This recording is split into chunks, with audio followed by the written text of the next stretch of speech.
Жылдам ақпараттар естуді жалғастырамыз. Барша көрсін білсін, хабардар болсын. Ассалаумағалейкум, армығазақ арнамызға қош келдіңіздер.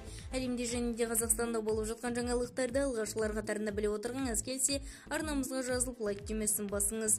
Дұғада болыңыздар. Назым Қызбай тосын мәлімдеме жасап, жанкүйерлерін алаңдатып қойды.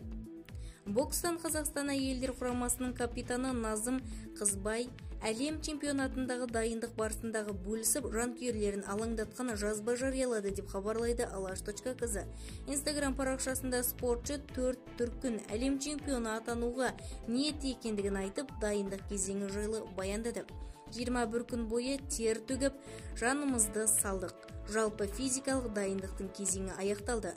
Жақсы жаттығулар өтті. Алда техникалық және де тактикалық жұмыстар басталады. Әлем чемпионатына дейін небәрі 25 күн. Дайындықты үйде жалғастырамыз. Чемпион болу қиын. Чемпиондықты сақтап қалу одан да қиын. Демекші, әлемнің 4 дүркін чемпионы болу үшін еңбектеніп жатырмын. Бұйырса бәрі оңды болып, бағымыз бенен бабымыз бірге шауып, жақсы нәтижеге жетсек екен. Сіздерде әр күні дұғада болыңыздар, құрметті оқырмандар, деп жазды Назым Қызайбай. Бізді тамашалауды жалғастырыңыздар, және де осыған ұқсас сізге де ақпараттар сіз үшін қызықты болса, арнамызға жазылып лайк түймесін басыңыз. Сау саламатта болыңыз.